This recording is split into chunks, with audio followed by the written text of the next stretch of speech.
अस्सलाम वालेकुम दोस्तों, खुश आमदीद, वेलकम तव्हांखे मुंहिंजे चैनल ते।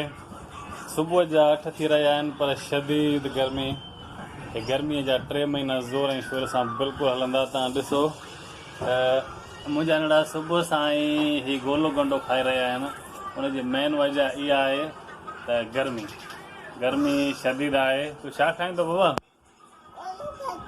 गोलो गंडो तोखे वणंदो आहे?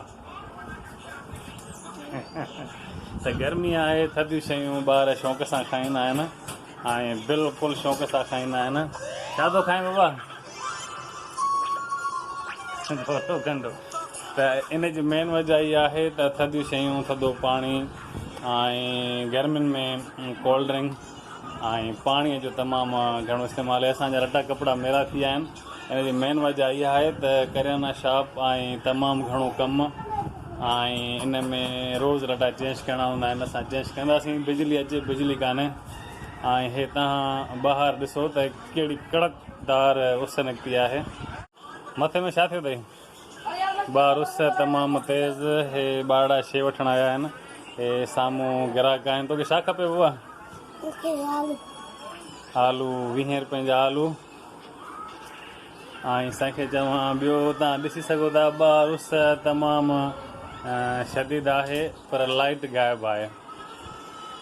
दोस्तो हीअ आहे मुंहिंजे दुकान जे ॿाहिरां बर्फ़ असां लॻाई आहे। गर्मियुनि जी मौसम आहे ऐं साम्हूं तव्हां ॾिसो त बिल्कुलु असांजी कॉलोनीअ में सब्ज़ी वारो आहे। सब्ज़ी बि बिल्कुलु तव्हांखे सुठे तरीक़े सां मिलंदी, पर गर्मी तव्हां ॾिसो त गर्मीअ में अहिड़ी कड़कदार गर्मी जो मौसम बिल्कुलु चेंज।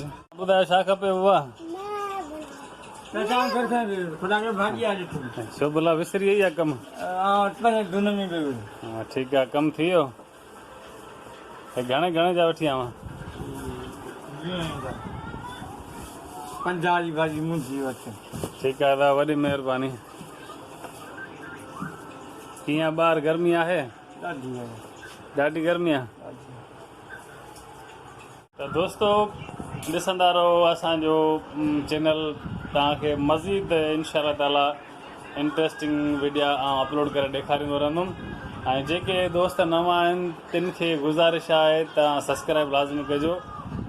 तव्हां जेके सब्सक्राइब सां असांखे तमामु घणी ख़ुशी थींदी आहे। उमेदु आहे तव्हां हर वीडियो असांजो ॾिसंदो। मिलंदासीं नेक्स्ट वीडियो में। टेक केयर एंड अल्लाह हाफ़िज़। नेक्स्ट वीडियो अॼु मां रिकॉर्ड कंदुमि, तव्हांखे राति इंशाअल्लाह ताला ॾेखारींदुमि। तमामु मज़ेदार ऐं इंट्रस्टिंग वीडियो हूंदो। अॼु मूंखे खणणो आहे दुकान जे लाइ चिकी तां अटो। तव्हांखे ॿाहिरियों बि विज़िट कराईंदुमि त मां कहिड़े तरीक़े सां खणी अचां थो। त दोस्तो ॾिसिजो लाज़मी। टेक केयर एंड अल्लाह हाफ़िज़।